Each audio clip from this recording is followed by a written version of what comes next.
Paulo acreditava que já tinha sobrevivido aos piores golpes que a vida podia entregar a um homem. Durante anos, enfrentou estradas perigosas, caminhões quebrados no meio da madrugada, assaltos nas rodovias de Minas Gerais e contas acumuladas dentro de casa. Também precisou aprender a lidar com algo que quase ninguém na pequena cidade entendia nos anos. Quanto aos criar 2 filhos autistas em um mundo que tratava qualquer diferença como vergonha. Mas naquela manhã fria, quando o diretor da escola pediu sua presença com urgência, um medo diferente começou a crescer dentro dele. Não era medo de acidente, não era medo de dívida. Era pior, era o medo silencioso que todo pai carrega quando percebe que talvez não consiga proteger o próprio filho do futuro. Paulo dirigia o velho caminhão pela estrada de terra tentando imaginar o que havia acontecido. O barulho do motor parecia distante. A mente dele só conseguia pensar em Márcio, o filho de 22 anos que ainda permanecia preso na 8ª série depois de inúmeras reprovações. No começo, Paulo acreditava que o tempo resolveria tudo. Achava que o filho apenas aprendia mais devagar. Achava que insistência bastava. Achava que disciplina mudava qualquer pessoa, mas os anos foram passando. E as dificuldades continuavam crescendo diante dos olhos dele. Márcio esquecia conteúdo simples, misturava palavras. Demorava para escrever frases pequenas. Às vezes parecia entender perfeitamente uma explicação. E minutos depois tudo desaparecia da cabeça dele. Mesmo assim, Paulo nunca desistiu. Trabalhava noites inteiras nas estradas para manter o filho naquela escola particular. Era a única da região que ainda aceitava manter Márcio matriculado depois de tantos anos. Muitos já tinham sugerido que aquilo era perda de dinheiro. Outros diziam que o rapaz nunca aprenderia. Alguns até aconselhavam Paulo a colocar o filho apenas para trabalhar em serviços braçais. Mas o caminhoneiro continuava insistindo, porque dentro dele existia uma esperança teimosa.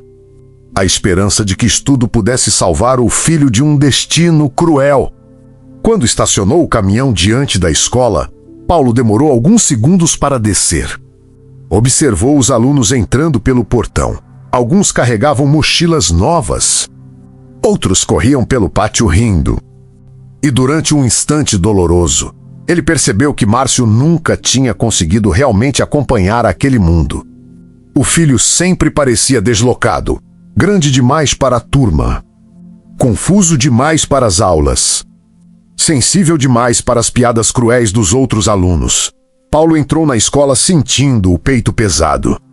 A coordenadora o conduziu até uma pequena sala onde a professora aguardava sentada. O que mais assustou Paulo não foi a expressão séria dela. Foi o cansaço. A mulher parecia emocionalmente esgotada. E naquele instante, o caminhoneiro entendeu uma coisa terrível. Professores cansados normalmente já desistiram por dentro. Ela respirou fundo antes de começar. Disse que Márcio não conseguia mais acompanhar praticamente nada das aulas. As dificuldades estavam aumentando. Ele se confundia durante leituras simples. Escrevia palavras incompletas. Perdia a atenção rapidamente. Tinha vergonha de responder perguntas. E nos últimos meses começou até mesmo a evitar abrir os próprios cadernos diante dos colegas. A professora explicou tudo com cuidado, sem maldade, sem arrogância. Aquilo tornava tudo ainda mais doloroso, porque Paulo percebeu que ela não estava tentando humilhar seu filho. Ela estava apenas admitindo uma realidade que ninguém naquela família queria aceitar. Então veio a frase que destruiu o caminhoneiro por dentro. Talvez insistir na escola estivesse prolongando o sofrimento de Márcio. O silêncio tomou conta da sala. Paulo sentiu vergonha, raiva, fracasso, tudo ao mesmo tempo. Porque durante anos ele acreditou numa ideia simples. Se trabalhasse duro o suficiente, conseguiria dar um futuro melhor aos filhos. Mas naquele momento a vida mostrava algo cruel. Às vezes esforço não basta. Às vezes amor não vence tudo. E aceitar isso destrói um pai lentamente. A professora continuou falando. Explicou que Márcio provavelmente repetiria outra vez. Mais um ano perdido. Mais uma humilhação, mais comentários cruéis na cidade. Mais risadas escondidas pelos corredores. Paulo permaneceu imóvel. Mas dentro dele alguma coisa desabava, porque no fundo, ele já sabia. Sabia quando via o filho fingindo estudar. Sabia quando encontrava páginas em branco nos cadernos. Sabia quando percebia Márcio inventando piadas para esconder a própria vergonha. O caminhoneiro apenas não queria ouvir aquilo em voz alta. Quando saiu da escola, não conseguiu entrar imediatamente no caminhão. Ficou parado olhando o movimento da rua, tentando respirar, tentando encontrar coragem para voltar para casa. Porque agora precisava encarar o próprio filho e talvez admitir uma verdade dolorosa. O mundo podia nunca abrir espaço para ele. E o pior era que Márcio ainda não fazia ideia da conversa que mudaria sua vida naquela noite. Se essa história tocar seu coração, aproveite para se inscrever no canal Histórias dos Irmãos Girassol. Naquela época, a casa da família parecia viver entre pequenos momentos de carinho e longos períodos de preocupação silenciosa. Meire costurava perto da janela para ajudar nas despesas. A doença de Chagas havia enfraquecido o coração dela muitos anos antes. Por isso as filhas assumiam quase toda a rotina pesada da casa. Helena organizava roupas limpas enquanto tentava manter o ambiente calmo. Fátima estudava matemática espalhando livros pela mesa da cozinha. Ricardo passava horas mexendo no Fusca velho na garagem. E Marcelo organizava moedas sobre o sofá. Ele fazia aquilo sempre que ficava nervoso, separava tamanhos, alinhava valores, contava tudo várias vezes. A repetição ajudava sua mente a encontrar paz. Quando Márcio entrou em casa naquela noite, tentou parecer animado. Contava histórias exageradas da escola. Falava rápido demais, ria alto demais. Tudo parecia forçado. Paulo conhecia aquele comportamento. O filho fazia aquilo sempre que estava escondendo tristeza. Então o caminhoneiro interrompeu as histórias e falou calmamente: "O professor chamou o pai hoje." A cozinha inteira ficou imóvel. Márcio congelou. O sorriso desapareceu imediatamente. Marcelo levantou os olhos devagar. Helena apertou as próprias mãos. Fátima já parecia preocupada antes mesmo da conversa começar. Paulo queria parecer firme. Queria agir como homem duro do interior acostumado a resolver tudo no grito. Mas a verdade era outra. Ele estava cansado, muito cansado. Explicou que a escola acreditava que insistir nos estudos talvez não estivesse ajudando mais. Disse que talvez fosse hora de pensar em trabalho, em responsabilidade, em vida prática. Márcio permaneceu olhando para o chão, quieto. Aquilo assustou todo mundo. Porque normalmente ele respondia imediatamente, inventava desculpas, mudava de assunto, tentava transformar tudo em brincadeira. Mas naquele dia parecia pequeno, como uma criança ouvindo uma sentença que não sabia como enfrentar. Helena tentou defender o irmão. Disse que talvez existisse outro jeito, outro método de ensino. Outra oportunidade. Fátima concordou.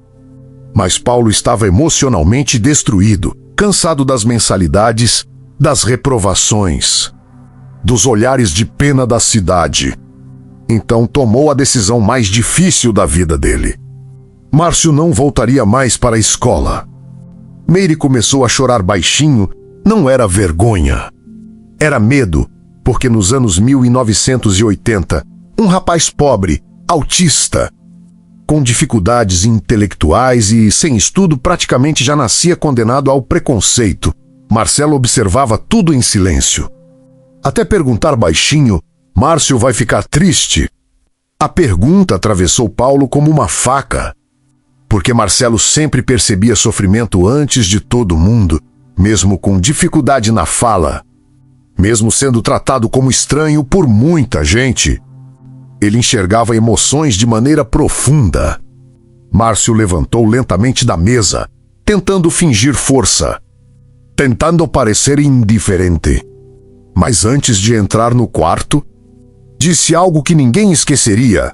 Márcio tentou. Naquela noite, Paulo não conseguiu dormir.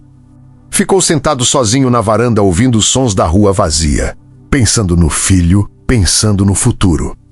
Pensando se tinha desistido cedo demais.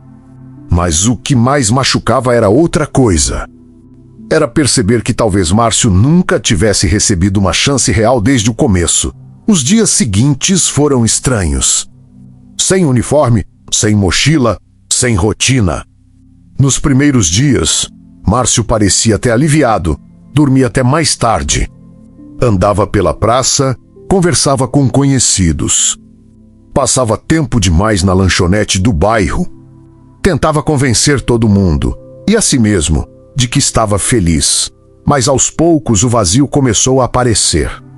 Porque mesmo sofrendo na escola, ainda existia pertencimento ali. Agora não existia mais nada. Paulo percebeu isso antes dos outros. Percebeu quando o filho começou a evitar antigos colegas. Percebeu quando Márcio passou a voltar mais cedo para casa. Percebeu quando as piadas começaram a diminuir. Então decidiu procurar emprego para ele. Talvez trabalho trouxesse dignidade.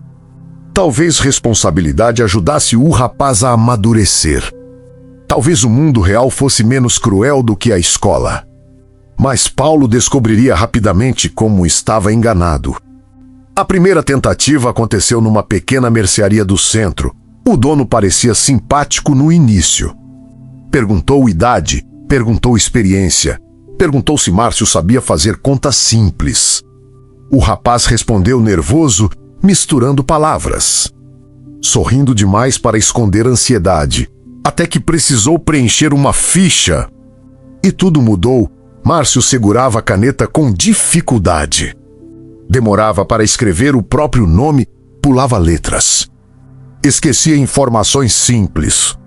O homem observava tudo em silêncio.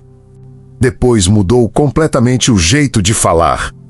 Ficou distante, frio, disse apenas que ligaria depois, nunca ligou. Na volta para casa, Márcio tentou fingir que não ligava, contou piadas. Falou sobre outras vagas, inventou histórias. Mas Paulo percebia os detalhes. Percebia porque o filho apertava as mãos quando estava nervoso. Percebia porque ele olhava a vitrine sem realmente enxergar nada. Percebia porque a esperança começava a morrer devagar. Outras entrevistas vieram depois. Uma oficina mecânica, uma loja de tecidos, um depósito de mercadorias. Sempre igual, primeiro educação. Depois olhares estranhos. Depois rejeição silenciosa. Alguns nem escondiam o preconceito. Observavam a dificuldade na caminhada, a fala diferente, as limitações na escrita. E decidiam tudo antes mesmo de conhecer o rapaz de verdade. Numa tarde particularmente dolorosa, um homem perguntou se Márcio conseguiria obedecer ordens simples. Paulo sentiu vontade de perder o controle, mas se segurou porque precisava continuar tentando. Precisava continuar acreditando. Mesmo quando o mundo fazia questão de destruir qualquer esperança. Enquanto isso, outra história começava a crescer dentro da família. Fátima estava noiva. O rapaz era motorista de ônibus. Humilde, trabalhador, respeitoso, tratava Marcelo e Márcio com carinho verdadeiro. O casamento seria simples, sem luxo, mas cheio de significado. E foi justamente nesse período que Marcelo tomou uma decisão inesperada. Queria dar uma geladeira nova para a irmã. Aquilo emocionou Helena imediatamente, porque Marcelo guardava dinheiro havia anos. Cada moeda, cada nota, tudo separado cuidadosamente. Ele tinha orgulho das próprias economias, mas existia um problema. Marcelo nunca tinha comprado nada sozinho, nunca teve carnê. Nunca teve crédito, nunca foi tratado como um adulto comum. As pessoas enxergavam primeiro o autismo, depois as dificuldades. Só muito depois enxergavam o homem generoso que existia ali. Foi o padre da paróquia Nossa Senhora de Guadalupe quem resolveu ajudar. Marcelo era querido na igreja. Ajudava nas festas, organizava cadeiras. Contava materiais com precisão impressionante. Todo mundo conhecia o jeito diferente dele. Mas também conhecia seu coração bondoso. O padre apresentou Marcelo para uma mulher da igreja que trabalhava nas lojas Maranhão. No dia da visita, Marcelo ficou extremamente nervoso. Arrumou o cabelo várias vezes. Perguntou para Helena se a roupa estava bonita. Conferiu o dinheiro guardado repetidamente. Aquilo emocionou a irmã, porque mostrava o quanto Marcelo queria ser tratado como qualquer homem adulto. Na loja, a vendedora fez algo raro para aquela época. Tratou Marcelo com respeito verdadeiro. Sem penas, sem infantilizar. Explicou o carnê, mostrou parcelas. Falou devagar, esperou o tempo dele. Marcelo escutava tudo com atenção absoluta, como se estivesse vivendo um dos momentos mais importantes da vida. E talvez realmente estivesse. Quando a aprovação finalmente saiu, Marcelo abriu um sorriso tão grande que a mulher quase chorou. Ele segurava o carnê como quem segura um diploma. Na volta para casa, repetia sem parar: Marcelo conseguiu comprar, Marcelo tem carnê, Marcelo vai dar geladeira para Fátima, e a cada frase parecia mais leve, mais confiante, mais pertencente ao mundo. Paulo observava tudo em silêncio, porque naquele instante percebeu algo doloroso. Coisas simples que muitas pessoas consideravam normais. Para seus filhos eram conquistas gigantescas. Mas enquanto Marcelo finalmente encontrava orgulho em si mesmo, Márcio continuava afundando na vergonha. Os meses começaram a passar. E junto deles crescia um sentimento cruel dentro do rapaz. Vergonha de depender do pai. Vergonha de encontrar antigos colegas. Vergonha de ouvir comentários dizendo que ele não servia para muita coisa. Numa noite, Paulo ouviu o filho chorando escondido no quintal. Aquilo quase destruiu o caminhoneiro. Porque Márcio passava o dia inteiro escondendo sofrimento atrás de piadas, mas sozinho. Desmoronava. Foi então que surgiu uma pequena esperança. O noivo de Fátima comentou sobre Márcio com um supervisor da empresa de ônibus onde trabalhava. Precisavam de alguém para um teste temporário como cobrador. Não era favor, não era garantia. Era apenas uma chance. Quando Fátima contou aquilo durante o jantar, ninguém conseguiu respirar direito. Márcio ficou imóvel. Marcelo sorriu imediatamente. Meire apertou o terço entre os dedos. E Paulo sentiu medo, porque esperança demais também machuca. Principalmente depois de tantas portas fechadas. O teste aconteceria numa safra bem cedo. Na noite anterior, Márcio quase não dormiu. Separou roupas várias vezes. Treinou troca usando moedas do Marcelo. Tentou decorar valores, horários, linhas de ônibus. Tudo ao mesmo tempo, Marcelo ajudava como podia. Criando pequenas contas, fazendo simulações, falando devagar. Com paciência. Na manhã do teste, Paulo levou o filho até a garagem da empresa. O lugar parecia enorme, cheio de ônibus antigos, motores barulhentos, homens caminhando apressados. Márcio ficou claramente nervoso. A dificuldade na caminhada piorava quando ele estava ansioso. Mesmo assim, tentou manter postura firme. O supervisor explicou rapidamente o trabalho. Cobra Passengers. Dar troco, ajudar passageiros, controlar movimento. Márcio ouviu tudo tentando parecer confiante. Mas os primeiros erros vieram rápido. Confundiu valores, deixou moedas caírem. Se atrapalhou com os bilhetes. Um motorista chegou a olhar desconfiado. Paulo observava tudo de longe, com o coração apertado. Parecia questão de minutos até mandarem o rapaz embora. Mas então aconteceu algo inesperado. Márcio tratava cada passageiro com atenção sincera. Cumprimentava idosos, ajudava mulheres com sacolas, esperava as pessoas sentarem antes do ônibus arrancar, conversava com crianças, tentava decorar rostos. E aquilo começou a chamar atenção, porque muitos cobradores eram rápidos, mas poucos eram humanos daquele jeito. No fim do dia, o supervisor chamou Paulo de lado. Disse que Márcio ainda cometia muitos erros. Mas depois falou algo que o caminhoneiro jamais esqueceria. Seu filho trata a gente como gente. Paulo ficou sem reação, porque passou anos ouvindo apenas defeitos sobre o rapaz. Pela primeira vez, alguém enxergava valor onde quase ninguém procurava, e sem perceber, naquele instante, Márcio começava finalmente a encontrar seu lugar no mundo. Helena tentou defender o irmão imediatamente. Disse que talvez existisse outra saída, outro jeito de ensinar, outra escola, outro método. Fátima concordou na mesma hora. Ela sempre acreditou que inteligência não podia ser medida apenas pelas notas que apareciam no boletim. Mas Paulo já estava emocionalmente destruído, cansado das mensalidades atrasadas, cansado das reuniões escolares, cansado dos comentários da cidade. Porque numa cidade pequena do interior de Minas Gerais, todo mundo observava a vida dos outros e quase sempre julgava. Algumas pessoas diziam que Paulo insistia demais. Outras diziam que ele desperdiçava dinheiro tentando transformar Márcio em alguém que nunca seria normal. Essas palavras machucavam mais do que o caminhoneiro admitia. Então, naquela noite silenciosa, sentado à mesa simples da cozinha, Paulo tomou a decisão mais dolorosa da vida dele. Márcio não voltaria mais para a escola. O silêncio que veio depois da frase pareceu esmagar a casa inteira. Meire começou a chorar baixinho perto do fogão. Não era vergonha, era medo. Porque ela conhecia o mundo.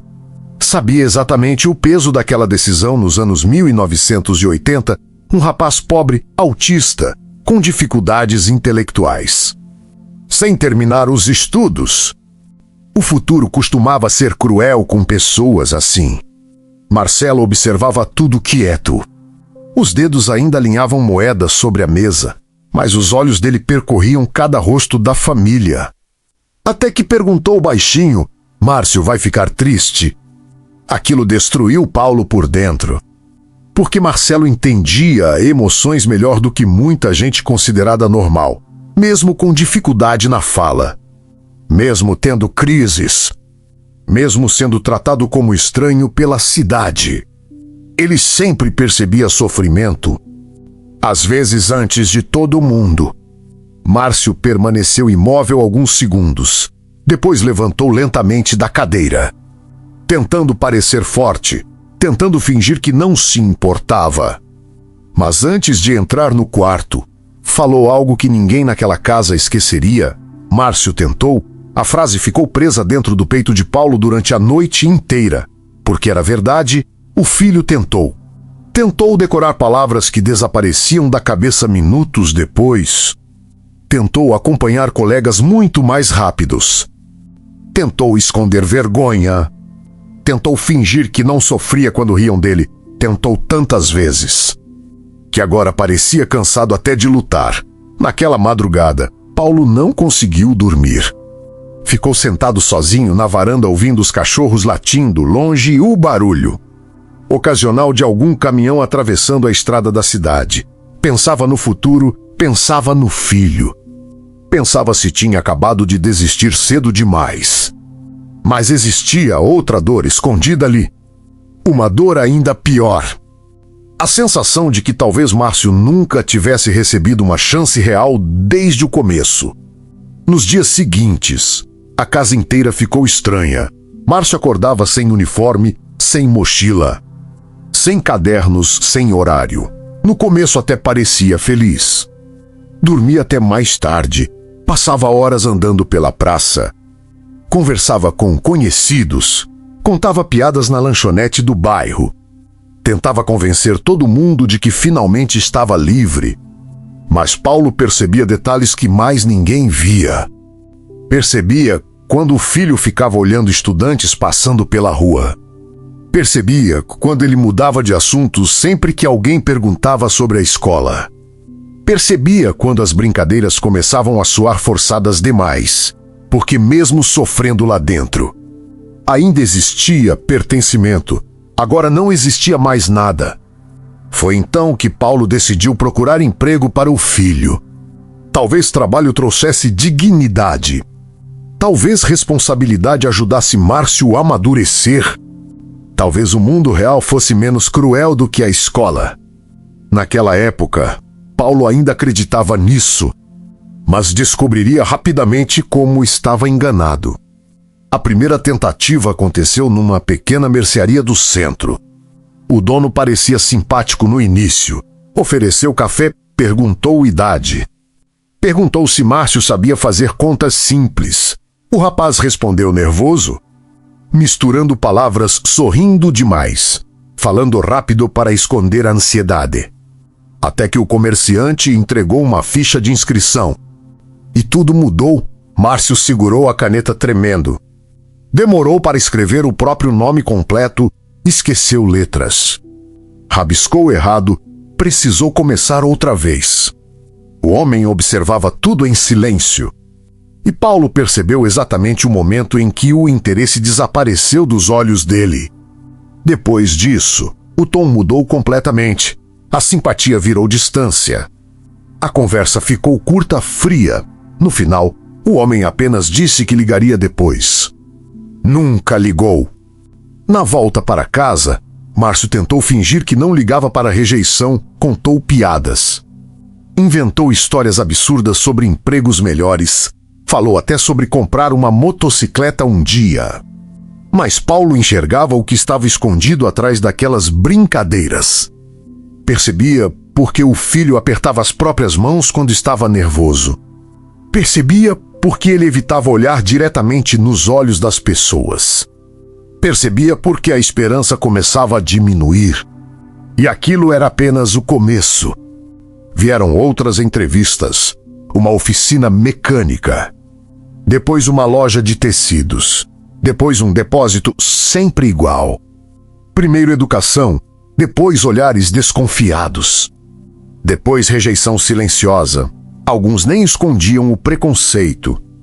Observavam a dificuldade na caminhada, a fala confusa, a lentidão para escrever. E decidiam tudo antes mesmo de conhecer o rapaz de verdade. Numa tarde particularmente humilhante, um homem perguntou se Márcio conseguiria obedecer ordens simples. Paulo sentiu o sangue ferver.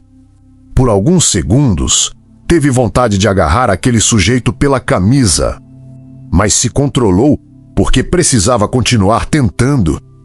Precisava continuar acreditando que em algum lugar existiria espaço para o filho, mesmo quando o mundo fazia questão de destruir qualquer esperança. Enquanto isso, outra história importante começava a crescer dentro da família. Fátima estava noiva. O rapaz era motorista de ônibus, humilde, trabalhador, respeitoso. Tratava toda a família com carinho verdadeiro. Especialmente Marcelo e Márcio. O casamento seria simples, sem luxo, mas cheio de significado. E foi justamente nesse período que Marcelo tomou uma decisão inesperada. Ele queria comprar uma geladeira nova para a irmã. Uma geladeira bonita, grande, daquelas que ele observava nas vitrines das lojas do centro. Aquilo emocionou Helena imediatamente, porque Marcelo guardava dinheiro havia anos. Cada moeda, cada nota, tudo separado cuidadosamente em caixas e envelopes. Ele tinha orgulho da própria organização. Mas existia um problema enorme. Marcelo nunca tinha comprado nada sozinho. Nunca teve carnê, nunca teve crédito. Nunca foi tratado como adulto comum. As pessoas sempre enxergavam primeiro o autismo, depois a dificuldade na fala, depois as crises de raiva. E só muito depois enxergavam o homem bondoso que existia ali. Foi o padre da paróquia Nossa Senhora de Gualu quem resolveu ajudar. Marcelo era querido na igreja, ajudava nas festas. Organizava cadeiras, Contava materiais, participava de tudo. As pessoas conheciam o jeito diferente dele, mas também conheciam seu coração generoso. Então o padre apresentou Marcelo para uma mulher da igreja que trabalhava nas lojas Maranhão, uma rede famosa de móveis na região. No dia da visita, Marcelo ficou extremamente nervoso. Arrumou o cabelo várias vezes. Conferiu o dinheiro guardado sem parar. Perguntou para Helena se a roupa estava bonita. Aquilo emocionou profundamente a irmã, porque mostrava o quanto Marcelo desejava ser aceito como qualquer outro homem adulto. Na loja, aconteceu algo raro para aquela época. A vendedora tratou Marcelo com respeito verdadeiro, sem pena, sem infantilizar. Sem falar com ele como se fosse criança. Explicou calmamente como funcionava o carnê. Mostrou parcelas, falou sobre datas. Esperou o tempo dele. Marcelo escutava tudo com atenção absoluta, como se estivesse vivendo um dos momentos mais importantes da vida. E talvez realmente estivesse. Quando a aprovação finalmente saiu, Marcelo abriu um sorriso tão sincero que a mulher quase chorou junto. Ele segurava o carnê nas mãos como quem segura um diploma, uma conquista gigantesca. Na volta para casa, repetia sem parar: Marcelo conseguiu comprar, Marcelo tem carnê, Marcelo vai dar geladeira para Fátima, e a cada frase parecia mais leve, mais confiante, mais pertencente ao mundo. Paulo observava aquilo em silêncio, porque percebeu algo doloroso naquele instante. Coisas simples que muita gente considerava normais, para seus filhos eram vitórias enormes. Enquanto Marcelo finalmente começava a sentir orgulho de si mesmo, Márcio continuava afundando na vergonha. Os meses passaram devagar, e junto deles cresceu um sentimento cruel dentro do rapaz. Vergonha de depender do pai. Vergonha de encontrar antigos colegas. Vergonha de ouvir pessoas comentando que ele não servia para muita coisa. Numa noite silenciosa, Paulo ouviu um barulho estranho vindo do quintal. Quando saiu para verificar, encontrou Márcio chorando escondido perto do tanque. Aquilo destruiu o caminhoneiro, porque durante o dia inteiro o filho fazia piadas. Ria alto, inventava histórias absurdas, mas sozinho desmoronava. Foi então que surgiu uma pequena esperança. O noivo de Fátima comentou sobre Márcio com o supervisor da empresa de ônibus onde trabalhava. Precisavam de alguém para um teste temporário como cobrador? Não era garantia. Não era favor, era apenas uma oportunidade. Quando Fátima contou aquilo durante o jantar, ninguém respirou direito. Márcio ficou imóvel. Marcelo começou a sorrir imediatamente. Meire apertou o terço entre os dedos, e Paulo sentiu medo, porque esperança demais também machuca, especialmente depois de tantas portas fechadas. O teste aconteceria numa sala bem cedo. Na noite anterior, Márcio quase não dormiu. Separou roupas várias vezes, tentou decorar valores de passagem. Treinou troco usando moedas do Marcelo, misturava números, errava contas, ficava nervoso. Depois tentava de novo. Marcelo ajudava como podia, criando pequenas simulações, falando devagar, com paciência infinita. Na manhã do teste, a família inteira acordou antes do sol nascer. Meire preparou café simples. Fátima ajeitou a camisa do irmão várias vezes. Ricardo emprestou um sapato melhor e Marcelo fez algo raro. Entregou ao irmão uma moeda antiga da coleção dele. Aquilo significava sorte. Márcio ficou emocionado imediatamente, porque Marcelo quase nunca emprestava moedas para ninguém. Antes de saírem, Marcelo falou baixinho: "Márcio consegue." Aquelas duas palavras tiveram mais efeito do que qualquer discurso. Paulo levou o filho até a garagem da empresa em silêncio. O lugar parecia enorme. Cheio de ônibus antigos, barulho de motor. Cheiro de óleo diesel, motoristas andando apressados. Márcio ficou claramente nervoso. A dificuldade na caminhada piorava quando ele estava ansioso. E Paulo percebeu vários homens olhando para o rapaz daquele jeito que conhecia bem. Mistura de pena, desconfiança, julgamento. O supervisor apareceu pouco depois, homem sério. Poucas palavras.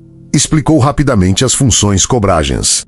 Dar troco, ajudar passageiros, controlar movimento. Márcio ouviu tudo tentando parecer confiante. Mas os primeiros erros vieram rápido. Confundiu valores, derrubou moedas. Se atrapalhou com bilhetes. Um motorista chegou a olhar desconfiado. Paulo observava tudo de longe, com o coração apertado. Parecia que questão de minutos até mandarem o rapaz embora. Mas então aconteceu algo inesperado. Márcio tratava cada passageiro com atenção verdadeira. Cumprimentava idosos. Ajudava mulheres com sacolas. Esperava as pessoas sentarem antes do ônibus arrancar. Conversava com crianças. Tentava decorar rostos.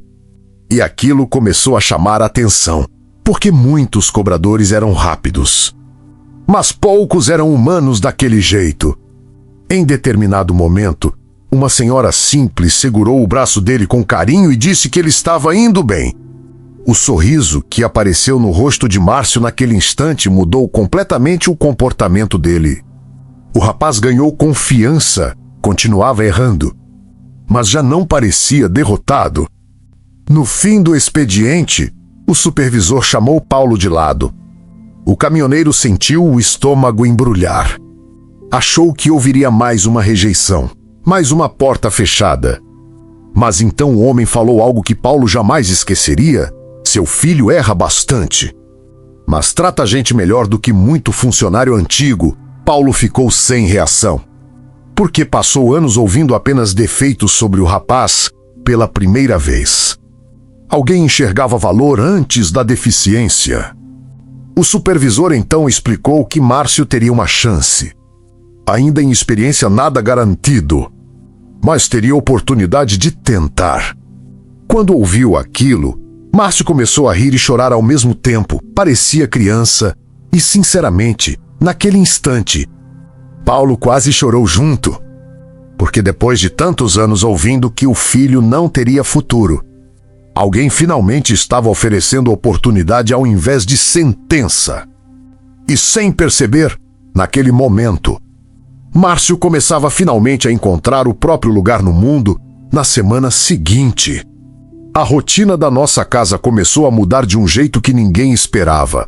Pela primeira vez em muitos anos. Márcio tinha horário para sair, horário para voltar. Responsabilidade esperando por ele do lado de fora de casa. E aquilo mexia com a família inteira. Meire passou a acordar mais cedo para preparar café antes do sol nascer. Mesmo cansada, mesmo com o coração fraco castigando ela diariamente, Fátima separava a roupa do irmão na noite anterior para evitar atraso. Helena começou a costurar pequenos ajustes no uniforme da empresa porque a barra ficava torta na perna afetada pela paralisia. E Marcelo criou uma nova mania. Todos os dias antes de Márcio sair, ele entregava uma moeda diferente para o irmão colocar no bolso. Moeda de sorte, ninguém mandou, ninguém ensinou. Ele simplesmente decidiu que aquilo ajudaria. Na primeira vez, Márcio riu. Na terceira, já guardava a moeda com cuidado. Na 10ª, os dois levavam aquilo completamente a sério. Certa manhã, vi Marcelo parado na varanda escolhendo cuidadosamente uma moeda antiga enquanto falava sozinho baixinho. Hoje precisa moeda forte. Aquilo me fez sorrir depois de muitos meses difíceis, porque pela primeira vez eu via meus filhos criando apoio um no outro sem depender da família inteira o tempo todo. Só que o mundo fora de casa continuava duro. Muito duro, num sábado de movimento intenso. A empresa colocou Márcio numa linha mais complicada, centro da cidade. Feira popular, ônibus lotado, tudo que deixava ele nervoso.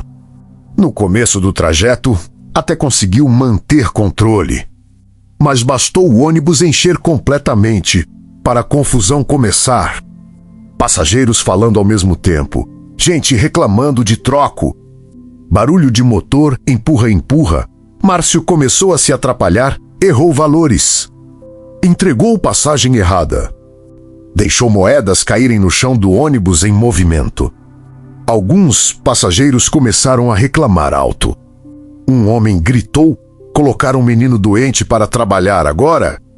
O silêncio dentro do ônibus pesou imediatamente. Márcio congelou.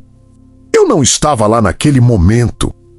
Mas depois vários passageiros contaram exatamente como aconteceu. Meu filho abaixou a cabeça. As mãos começaram a tremer e provavelmente teria desmoronado ali mesmo, se uma senhora não tivesse levantado da cadeira. Ela olhou para o homem e respondeu: doente é quem humilha trabalhador. O ônibus inteiro ficou quieto. O homem resmungou alguma coisa e virou para o lado, mas o estrago já estava feito. Márcio terminou o trajeto abalado. Quando voltou para a garagem, o supervisor percebeu imediatamente. Chamou ele para conversar. Meu filho achou que seria bronca, mas o homem apenas entregou um copo de água e perguntou: quer ir embora mais cedo hoje? Márcio respondeu que não, porque tinha medo de parecer fraco. Então ouviu uma frase que carregou por muito tempo: trabalhar com público machuca qualquer pessoa.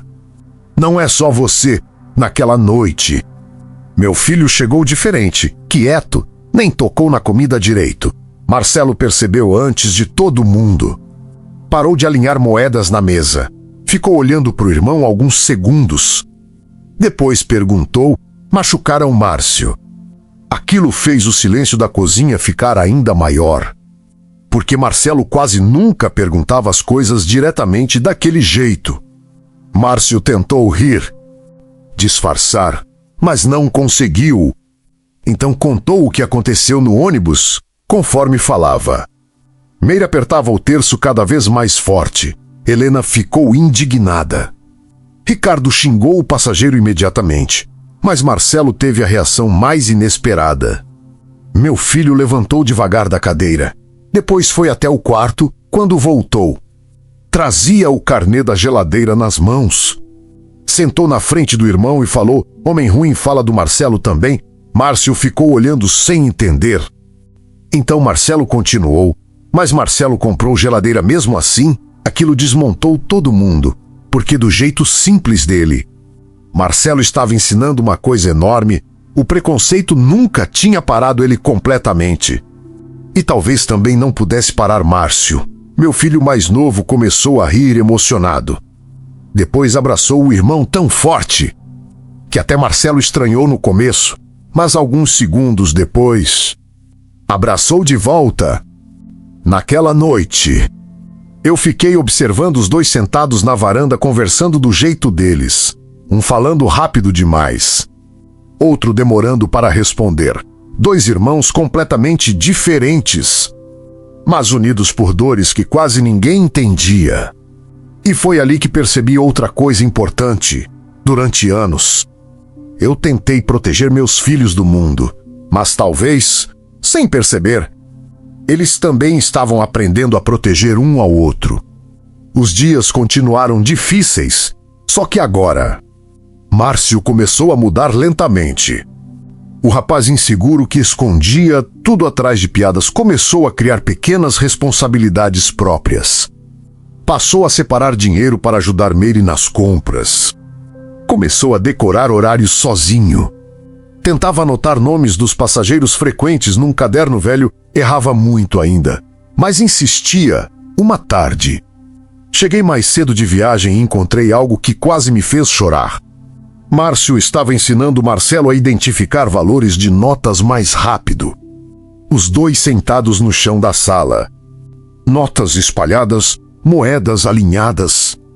Marcelo extremamente concentrado.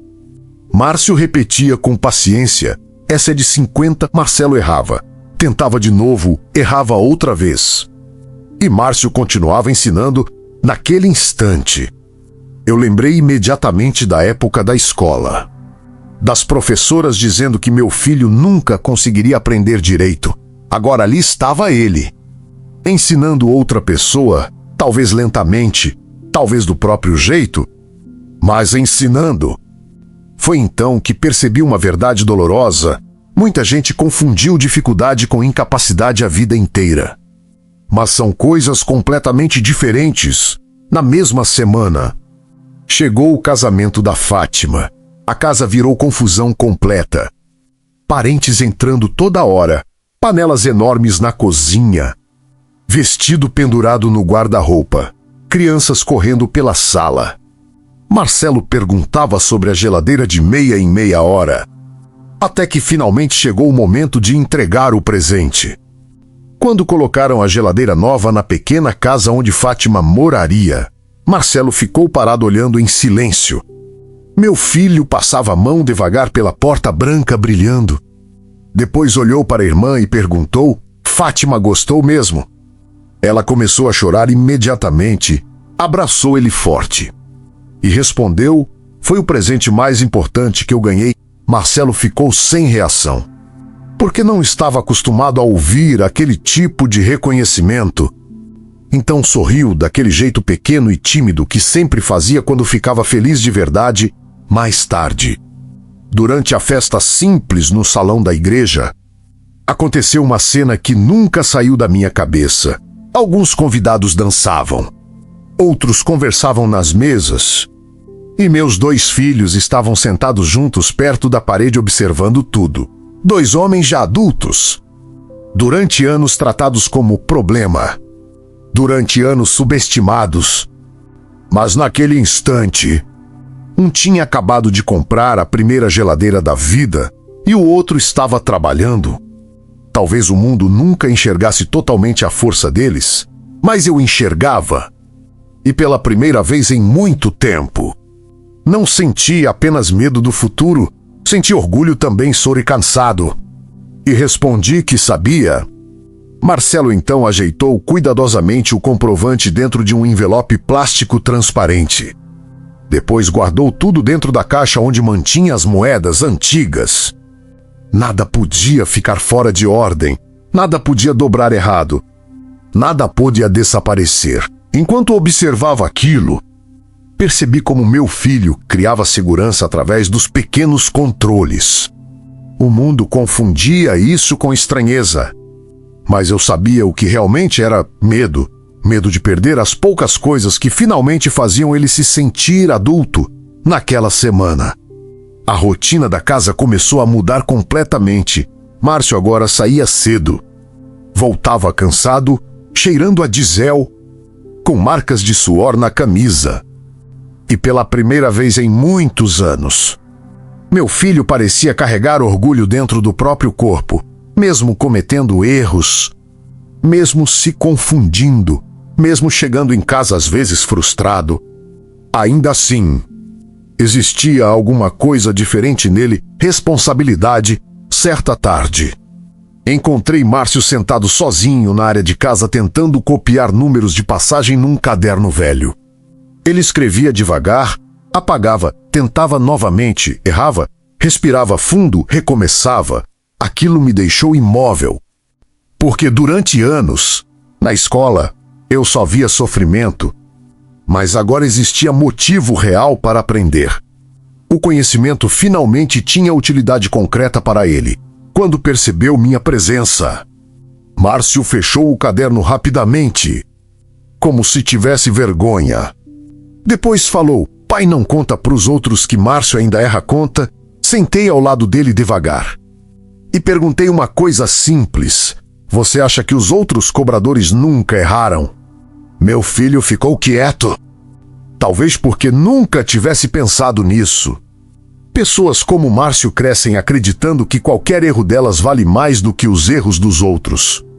Como se precisassem ser perfeitas apenas para merecer existir na manhã seguinte. Aconteceu algo que mudou ainda mais a confiança dele. Uma passageira idosa entrou no ônibus carregando 2 sacolas enormes. O motorista arrancou rápido demais e a mulher quase caiu, antes de qualquer pessoa reagir. Márcio segurou ela pelo braço, ajudou-a sentar, organizou as sacolas Depois ficou perguntando durante o trajeto inteiro se ela estava bem no final da linha. A senhora desceu emocionada e deixou um bilhete simples para o supervisor. No papel dizia: aquele cobrador trata os velhos com respeito. Quando o supervisor mostrou aquilo para o meu filho, Márcio sorriu de um jeito que eu não via fazia muitos anos. Não era sorriso de brincadeira, nem de nervosismo. Era orgulho verdadeiro. Naquela noite, ele colocou o bilhete dentro da gaveta ao lado das roupas, como se fosse documento importante. E talvez fosse mesmo, porque pessoas acostumadas a ouvir críticas guardam qualquer gesto de reconhecimento como tesouro. Enquanto isso, o casamento da Fátima se aproximava. A casa virou uma mistura de ansiedade e improviso. Helena fazia flores de papel. Ricardo tentava consertar mesas antigas emprestadas da igreja. Meire costurava lentamente mesmo sentindo dores. E Marcelo criou uma obsessão nova, a entrega definitiva da geladeira na casa da irmã. Todo dia perguntava: geladeira vai ficar perto da parede, tomada funciona. Pessoa vai riscar. No começo a gente ria, mas depois percebemos que aquilo era mais profundo.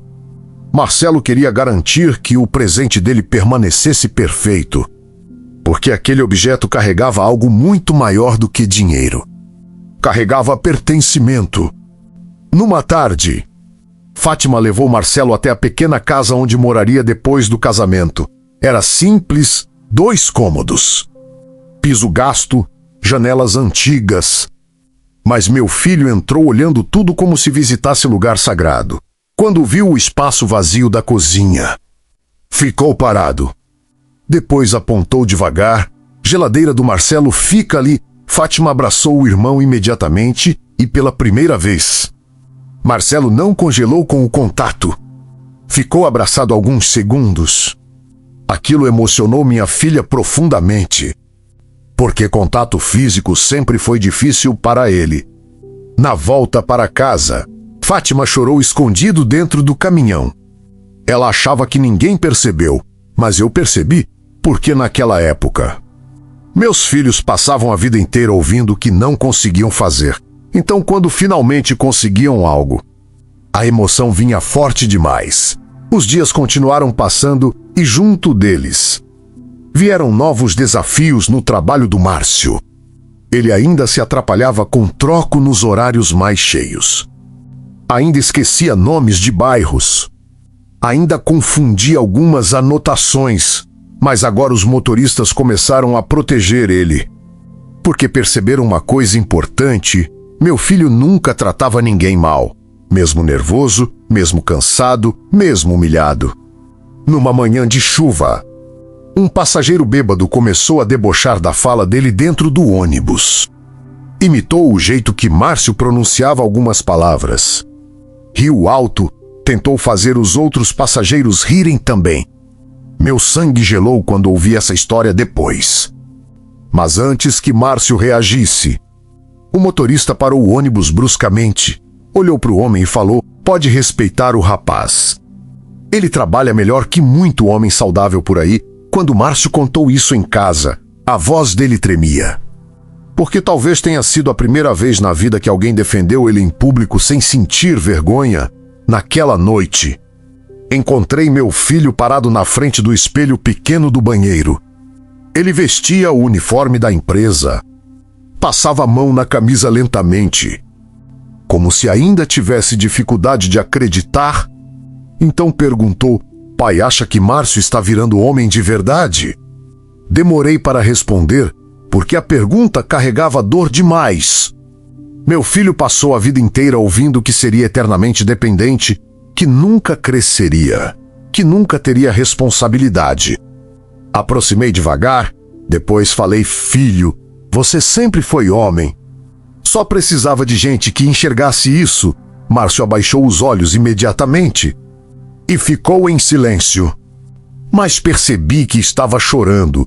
Na semana do casamento, a movimentação da casa ficou ainda maior, vizinha entrando, parente aparecendo, gente emprestando cadeira, gente trazendo panela. Era tudo simples. Interior de Minas nos anos 1980, as famílias se ajudavam como podiam, só que no meio daquela correria. Aconteceu algo inesperado, Mary passou mal, foi durante a tarde. Ela costurava sentada perto da janela quando começou a sentir falta de ar. O rosto perdeu cor rapidamente e o pano caiu no chão. Helena gritou chamando Ricardo. Eu corri da garagem, Fátima começou a chorar na mesma hora. Mas quem reagiu primeiro foi Marcelo. Meu filho saiu correndo pela rua chamando ajuda. Bateu na casa vizinha. Chamou o farmacêutico. Voltou ofegante, completamente desesperado, durante anos. Muita gente tratou Marcelo como alguém incapaz de agir em momentos difíceis. Mas naquele dia, foi ele quem se moveu mais rápido. O médico chegou algum tempo depois. Disse que Mary precisava repousar imediatamente. Menos esforço, menos emoção. Só que como impedir emoção naquela casa? O casamento estava chegando. Márcio tentando se firmar no trabalho, contas atrasadas. Medo constante do futuro naquela noite. Fiquei sentado sozinho no quintal pensando em tudo. E pela primeira vez em muitos anos, senti uma mistura estranha dentro de mim, medo, mas também esperança. Porque apesar de todas as limitações, meus filhos estavam começando a encontrar espaço no mundo, mesmo pequeno. Mesmo difícil, mas finalmente real. Os dias começaram a correr depressa dentro da nossa casa. O casamento da Fátima já ocupava quase todos os espaços. Tecido espalhado na mesa. Flores artificiais guardadas em caixas. Panelas emprestadas chegando dos vizinhos. Lista de convidados presa na parede da cozinha. Helena tentava organizar tudo praticamente sozinha. Porque Mary já cansava muito rápido. O coração dela piorava nos dias mais quentes. Mesmo assim, insistia em participar de cada detalhe. Costurava devagar, parava, respirava, depois voltava. Marcelo acompanhava aquilo tudo com atenção absoluta. Não perguntava mais sobre a geladeira. Agora a preocupação dele era outra. Queria ver o presente funcionando no dia do casamento. Numa tarde, ligou a geladeira vazia só para conferir se estava gelando direito. Ficou vários minutos parado na frente dela, ouvindo o barulho do motor. Depois chamou Helena correndo. Geladeira está funcionando. Helena sorriu, mas percebeu algo diferente. Marcelo parecia mais tranquilo, mais seguro. Como se finalmente tivesse entendido que era capaz de terminar alguma coisa sozinho. Enquanto isso, Márcio começava a criar fama entre os passageiros da linha. Alguns já esperavam entrar no ônibus dele, principalmente idosos. Meu filho decorava preferências sem perceber. Sabia que quem descia perto da praça, quem precisava de ajuda nos degraus, quem costumava esquecer sacolas no banco. Uma senhora chegou até levar broas de milho para ele numa sexta-feira. Disse que fazia tempo que não encontrava cobrador educado daquele jeito. Márcio chegou em casa segurando o embrulho como criança. Mostrou para a família inteira. Depois guardou uma das broas para o Marcelo escondido no armário, porque sabia que o irmão gostava. Aquilo mudou alguma coisa dentro dele.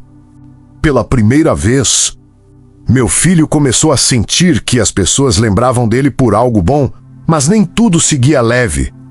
Numa manhã de quarta-feira, um grupo de rapazes entrou no ônibus fazendo bagunça. Falavam alto, empurravam passageiros. Riam de todo mundo. Márcio tentou manter calma, pediu educação. Tentou organizar a entrada. Até que um deles percebeu o jeito diferente do meu filho falar. O rapaz começou a imitar a voz dele. Depois fingiu mancar pelo corredor do ônibus. Alguns passageiros abaixaram os olhos. Outros fingiram não ver. Márcio travou na mesma hora. O motorista precisou intervir. Mandou os rapazes descerem no próximo ponto. Mas o estrago já tinha acontecido. Naquela noite, meu filho não contou piadas. Não falou sobre passageiros, não comentou o trabalho. Ficou sentado sozinho perto do tanque olhando água escorrer da torneira. Sentei ao lado dele sem fazer perguntas. Depois de muito tempo. Márcio falou, pessoa adulta também faz bullying. Aquilo me deixou sem resposta por alguns segundos. Porque durante anos eu achei que a crueldade acabava depois da escola. Mas não acaba, ela apenas cresce junto com as pessoas. Antes que eu dissesse qualquer coisa, Marcelo apareceu no quintal segurando o pedaço de broa guardado desde sexta-feira. Entregou pro irmão sem falar nada. Márcio começou a rir pelo nariz imediatamente. Aquele riso curto, quase triste, mas suficiente para quebrar o peso da noite. Os preparativos do casamento continuaram avançando. Ricardo passou 2 dias inteiros tentando consertar mesas antigas da igreja. Fátima escrevia convites à mão porque imprimir era caro. Helena improvisava a decoração usando fitas reaproveitadas. Mesmo simples, a casa parecia viva. Até Meire parecia mais animada. Numa noite, ela chamou Marcelo na cozinha. Pediu ajuda para separar talheres. Meu filho levou aquilo extremamente a sério. Contou tudo 3 vezes. Alinhou por tamanho. Separou os garfos tortos dos melhores. Quando terminou, Meire beijou a testa dele e falou: "Sem você eu não dava conta." Marcelo ficou completamente imóvel. Porque talvez aquela tenha sido uma das primeiras vezes que ouviu alguém depender dele de verdade. Mais tarde, encontrei meu filho sentado sozinho no corredor. Perguntei por que não estava com os outros. Ele respondeu baixinho: "Pessoa importante ajuda casamento." E naquele instante, percebi que algo finalmente começava a mudar dentro dos meus filhos. Não era cura, não era milagre. Era pertencimento. Eu carregava um medo que nunca tive coragem de contar para ninguém. Medo do futuro dos meus filhos depois que eu não estivesse mais aqui. Porque enquanto eu dirigia sozinho pelas estradas de Minas, uma pergunta sempre voltava para minha cabeça: quem teria paciência com eles quando o pai faltasse? O mundo já era cruel comigo sendo homem adulto. Imagina com 2 filhos autistas tentando sobreviver sozinhos numa cidade pequena dos anos 1980, na volta de Uberlândia. Dirigi quase toda a estrada em silêncio, só ouvindo o motor velho do caminhão, pensando na vida inteira. Pensei em quantas vezes precisei brigar para defender meus filhos. Quantas vezes ouvi gente dizendo que eles nunca seriam independentes. Quantas vezes precisei fingir força mesmo estando destruído por dentro. Quando cheguei em casa naquela noite, encontrei Marcelo sentado no chão da sala. O carnê da geladeira estava aberto na frente dele, os comprovantes alinhados perfeitamente. Tudo organizado em fileiras exatas, mas havia outra coisa diferente. Meu filho tinha separado pequenos papéis com números escritos à mão, parcelas, datas, valores. Helena explicou baixinho que Marcelo estava treinando sozinho para nunca esquecer os pagamentos. Aquilo me desmontou. Porque enquanto muita gente enxergava apenas limitações, meu filho passava horas tentando aprender formas de ser responsável. Sentei perto dele, Marcelo levantou os olhos rapidamente. Depois apontou para os papéis e falou: "Marcelo não quer errar." A frase parecia simples, mas carregava anos de medo. Medo de decepcionar, medo de confirmarem preconceitos. Medo de perder a pouca confiança que finalmente tinham dado para ele.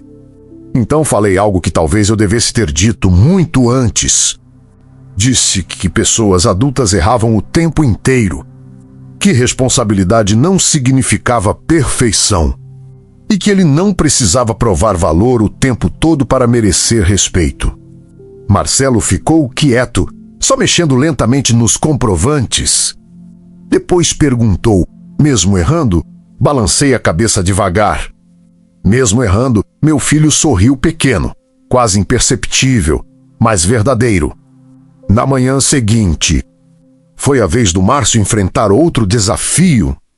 O supervisor decidiu colocar ele numa linha mais movimentada da cidade, centro, mercado, horário cheio, quando soube.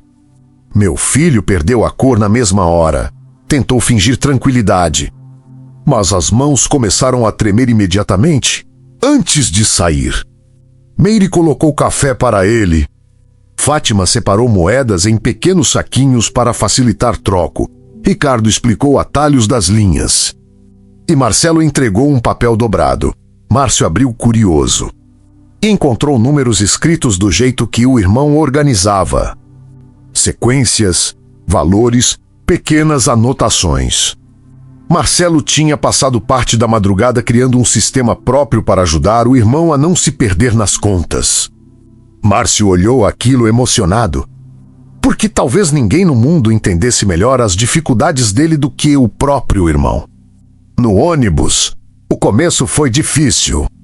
Passageiros demais, barulho, pressa, cobrança. Márcio se atrapalhou várias vezes, mas dessa vez, algo era diferente. Quando esquecia um valor, consultava discretamente o papel do Marcelo quando se confundia. Respirava fundo antes de continuar. Ainda existia nervosismo, ainda existiam erros. Mas já não existia desespero, e aos poucos, meu filho começou a perceber que podia encontrar maneiras próprias de lidar com as próprias limitações. No fim daquela tarde, o motorista chamou ele de lado. Márcio ficou apavorado na mesma hora. Achou que viria reclamação. Mas o homem apenas falou: "Você melhora quando para de ter medo." Meu filho ficou em silêncio por alguns segundos. Porque talvez ninguém tivesse dito aquilo antes. A vida inteira ensinaram ele a sentir vergonha, nunca confiança, quando voltou para casa. Márcio entrou sorrindo pela primeira vez desde que começou no trabalho. Não era felicidade exagerada, nem euforia. Era algo mais raro, orgulho. Durante o jantar, ele contou que conseguiu fechar o caixa quase sem diferença. Ricardo bateu na mesa comemorando. Helena sorriu emocionada. Meire fez oração baixinho agradecendo, e Marcelo apenas olhou para o irmão com satisfação tranquila. Depois falou: "Márcio está virando homem de ônibus." Todo mundo começou a rir. Até Márcio. E fazia tempo que eu não via aquela risada sair tão leve. Todo pai de criança autista guarda um medo silencioso dentro do peito, mesmo sem admitir. Quem vai cuidar depois? Quem vai ter paciência? Quem vai proteger da crueldade do mundo?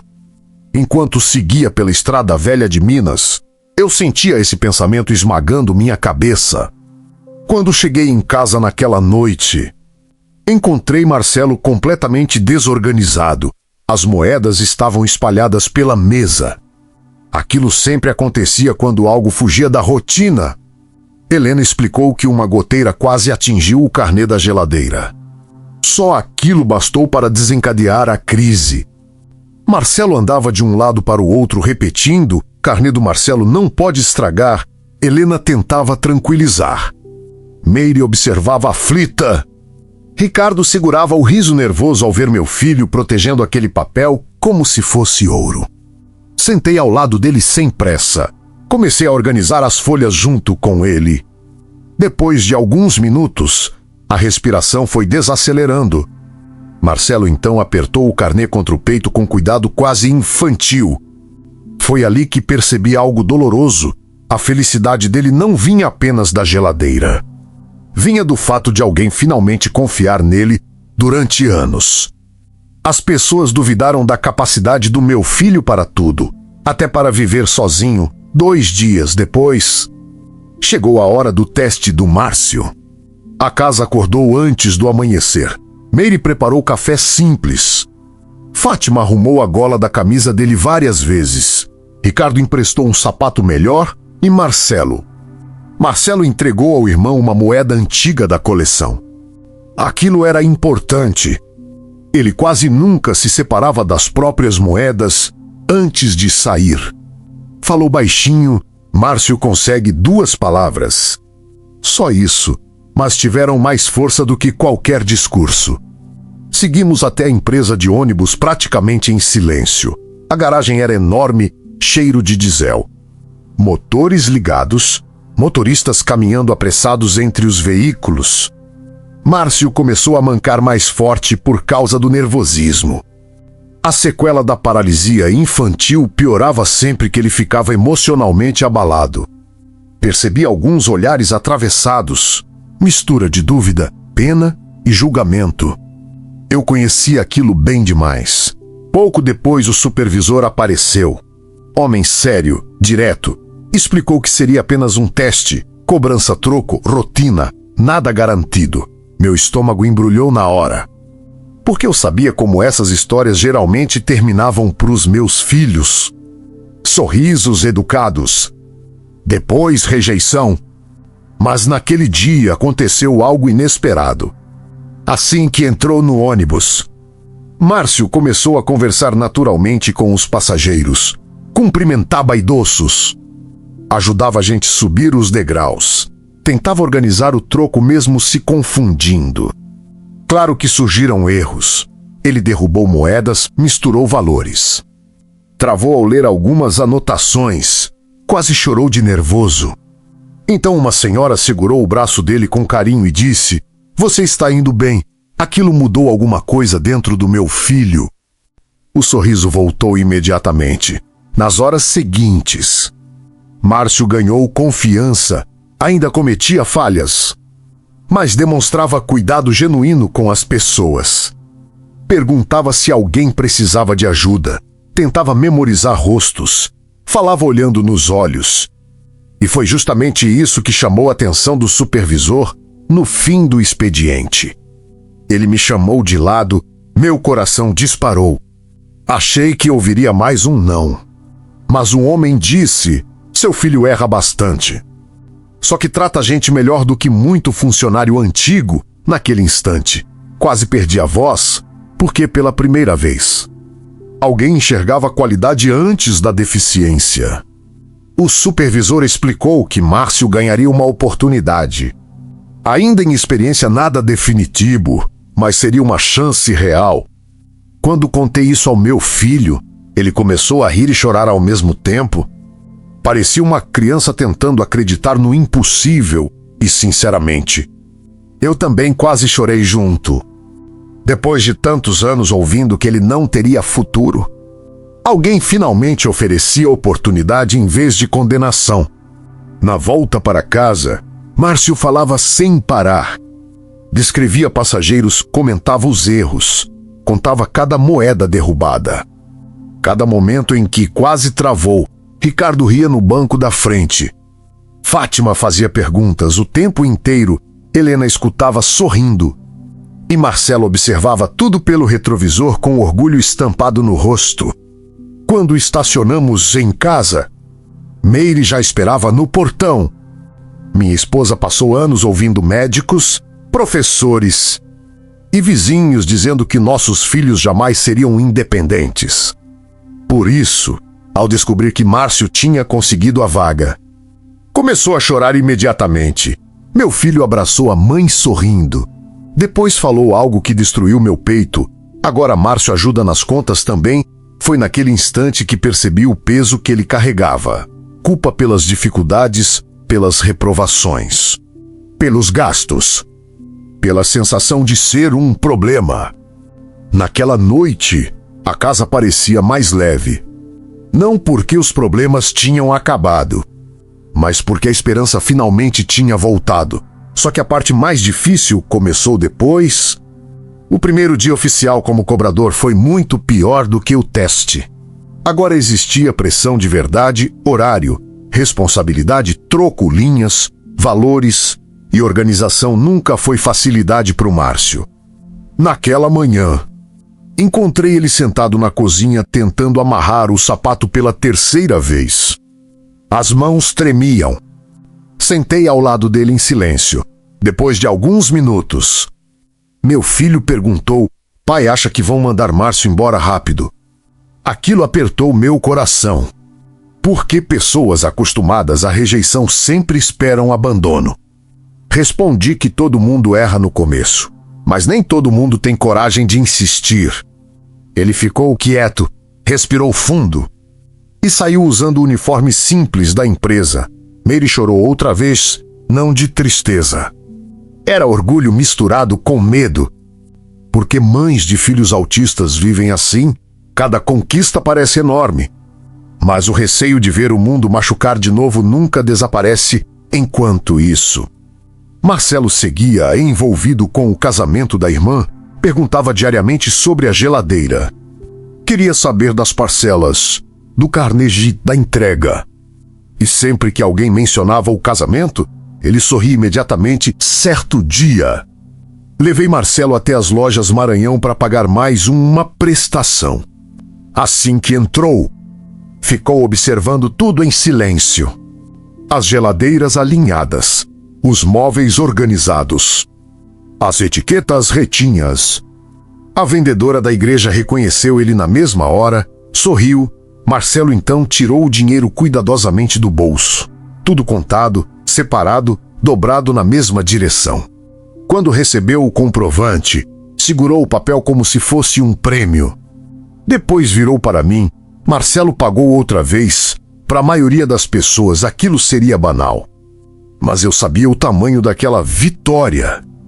Durante anos, trataram meu filho como alguém incapaz até de atravessar a rua sozinho. Agora ele fazia crediário. Pagava a prestação, planejava presente de casamento, era independência. Mesmo que o mundo não entendesse, só que naquela mesma tarde, um homem comentou perto do balcão: hoje em dia, qualquer um consegue carnê. Ele olhava diretamente para o Marcelo. Meu sangue ferveu. Mas antes que eu reagisse, o sorriso do meu filho desapareceu. Marcelo baixou os olhos, apertou o comprovante e ficou calado até irmos embora. No caminho de volta, perguntou baixinho: pessoa acha estranho Marcelo comprar? Demorei a responder, porque aquela pergunta carregava anos de preconceito acumulado. Respirei fundo. Então expliquei que muita gente não conseguia enxergar adultos autistas vivendo vida comum. O mundo ainda confundia diferença com incapacidade. Marcelo ficou olhando pela janela por alguns segundos. Depois respondeu: Marcelo só queria dar presente para a irmã. Aquilo quase me destruiu. Porque ele não queria provar nada para ninguém. Só queria demonstrar amor do próprio jeito. Naquela noite, Helena percebeu a tristeza dele. Sentou ao lado na varanda. Conversou devagar sobre o casamento, sobre a geladeira, sobre como Fátima estava feliz. Depois de algum tempo, Marcelo entregou o comprovante novo para a irmã. Helena fingiu emoção enorme, como se estivesse recebendo algo valiosíssimo. Meu filho voltou a sorrir. E ali eu entendi outra coisa importante. Às vezes a família inteira precisa ajudar uma pessoa autista a reconstruir a confiança depois que o mundo tenta destruir. Enquanto isso, Márcio enfrentava dificuldades cada vez maiores no trabalho. No terceiro dia, se confundiu completamente durante o horário de movimento. Passageiros começaram a reclamar, alguns perderam a paciência. Meu filho travou, respiração acelerada, mãos tremendo. Valores embaralhados. Quando chegou em casa, estava arrasado. Entrou calado, sentou sozinho no quintal. Fui atrás pouco depois. Encontrei Márcio contando moedas no escuro, repetindo os cálculos várias vezes. Então falou: talvez a escola estava certa. A frase bateu em mim como pancada. Porque percebi quantas humilhações ele carregava por dentro. Sentei ao lado dele. E talvez pela primeira vez em muitos anos, falei exatamente o que deveria ter dito antes. Expliquei que dificuldade não transforma ninguém em fracasso. Que aprender devagar não significa incapacidade. E que nenhum ser humano pode ser resumido pelas próprias limitações. Márcio ouviu em silêncio. Depois enxugou o rosto rapidamente para esconder o choro. Na manhã seguinte, mesmo inseguro, voltou para o trabalho. E talvez tenha sido ali que meu filho começou a amadurecer de verdade, porque coragem não é ausência de medo. É continuar mesmo depois da vergonha, mesmo depois do erro. Mesmo quando a própria cabeça diz que você não consegue. Enquanto isso, os preparativos do casamento seguiam simples, sem luxo, mas cheios de amor. Meire costurava detalhes do vestido devagar por causa do coração fraco. Helena ajudava na decoração. Ricardo organizava mesas emprestadas da igreja. E Marcelo perguntava diariamente quando a geladeira chegaria. Até que finalmente aconteceu.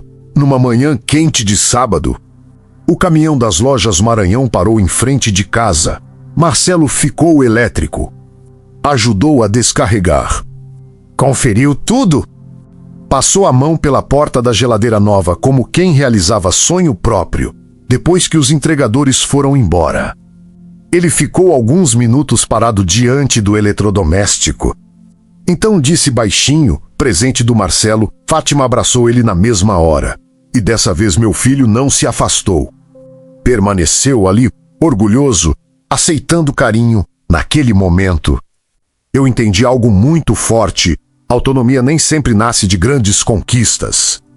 Às vezes começa com um carnê, um uniforme simples, ou alguém finalmente acreditando em você.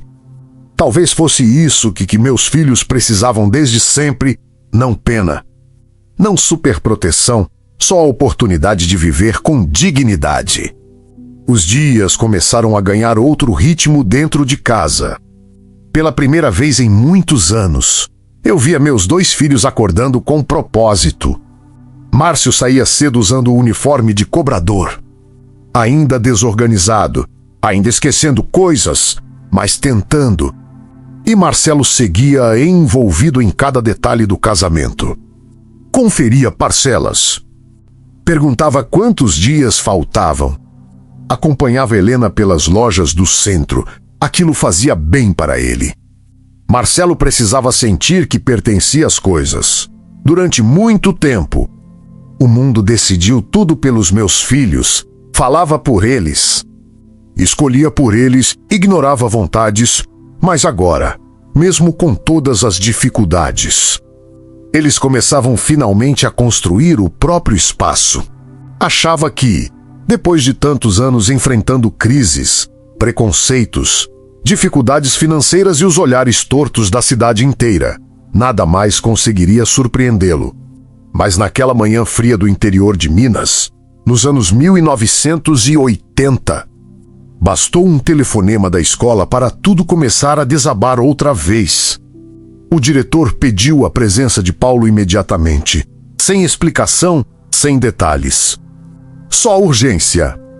E coração de pai reconhece perigo antes mesmo das palavras. Enquanto dirigia o velho caminhão carregado de mercadorias pela estrada de terra, Paulo não conseguia parar de pensar em Márcio, seu filho autista, 22 anos. Ainda preso na 8ª série.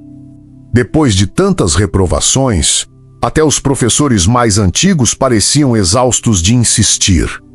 Quando estacionou em frente à escola particular, sentiu o peito apertar. Aquele colégio tinha sido o único da cidade disposto a manter Márcio estudando por tanto tempo. Mesmo com as limitações intelectuais. Mesmo com a fala confusa. Mesmo com a dificuldade para caminhar causada pela paralisia infantil. Cada mensalidade era paga às custas de noites mal dormidas nas estradas de Minas, comida fria em posto de gasolina, semanas longe da família. Tudo sustentado pela esperança de que estudo pudesse tornar o futuro do filho menos cruel. Só que, naquele dia, pela primeira vez, Paulo começou a perceber que talvez o destino de Márcio já tivesse sido decidido pelo mundo muito antes dele tentar mudá-lo. A professora aguardava na sala da coordenação. Não havia dureza no rosto dela, nem irritação, só desgaste. E aquilo assustou Paulo mais do que qualquer bronca. Porque professor cansado geralmente já desistiu por dentro. Ela respirou fundo antes de começar, e cada frase parecia arrancar um pedaço dele.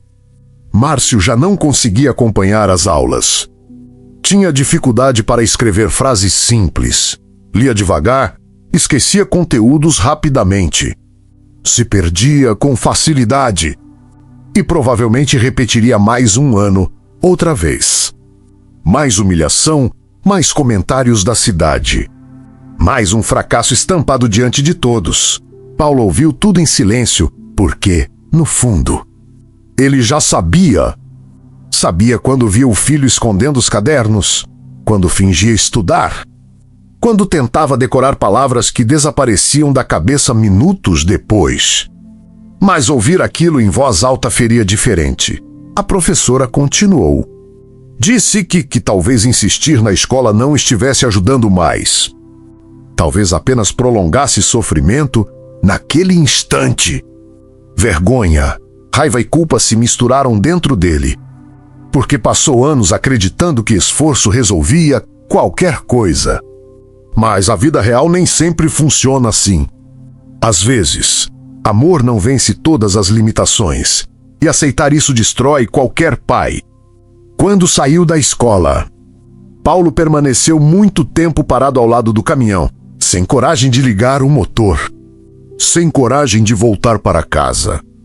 Porque precisava olhar nos olhos do próprio filho e admitir que talvez o mundo nunca abrisse espaço para ele. E o pior, Márcio ainda não fazia ideia da conversa que mudaria completamente a vida dele. Naquela noite, a casa parecia silenciosa demais. Meire costurava devagar perto da janela. O coração debilitado já não permitia muito esforço. Helena organizava roupas limpas. Fátima estudava matemática espalhando livros pela mesa. Ricardo mexia no Fusca velho na garagem. E Marcelo alinhava moedas sobre o sofá. Sempre fazia isso quando ficava nervoso, separava tamanhos. Contava valores, organizava tudo em fileiras perfeitas. Era a maneira dele acalmar a própria mente. Márcio chegou pouco depois, mancando levemente como sempre, os cadernos apertados debaixo do braço, tentando parecer tranquilo, mas Paulo conhecia o filho bem demais. Sabia reconhecer tristeza escondida atrás de piadas.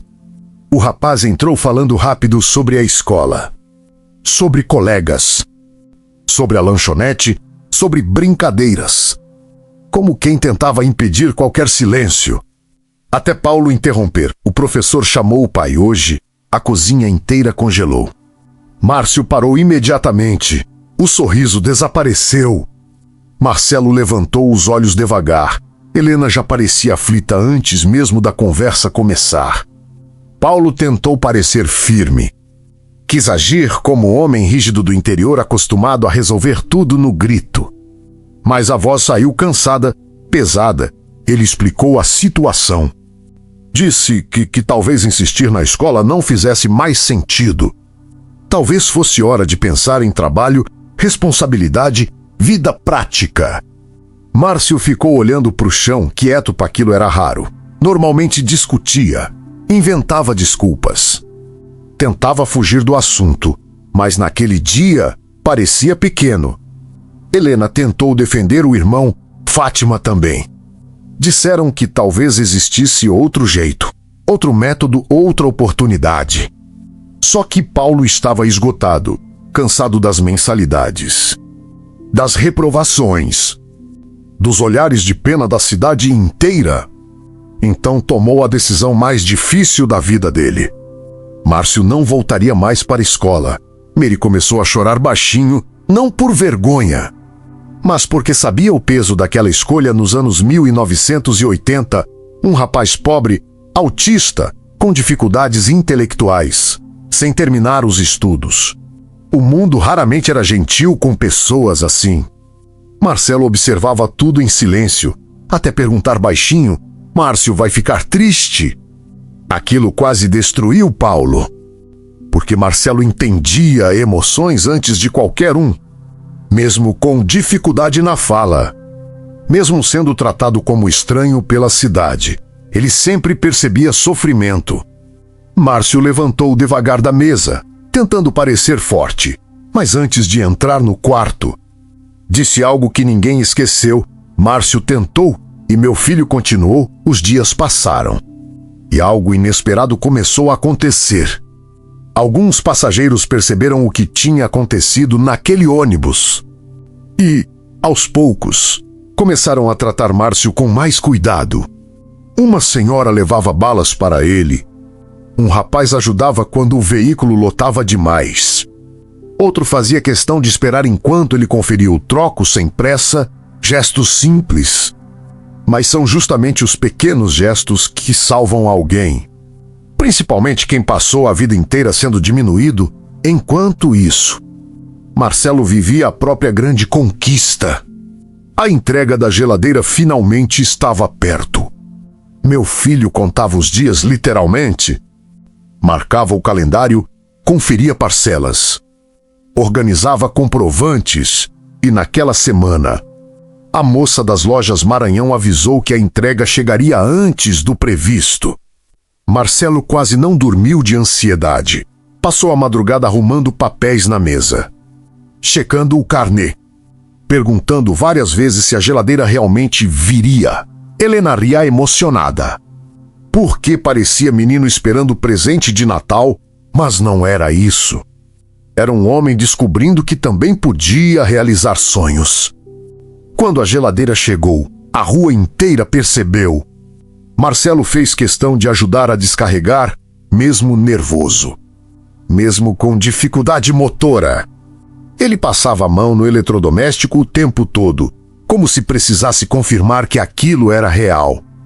Depois chamou Fátima até a cozinha e disse: "Agora casamento tem geladeira." Minha filha começou a chorar na mesma hora e, sinceramente, acho que foi um dos momentos mais bonitos da nossa família.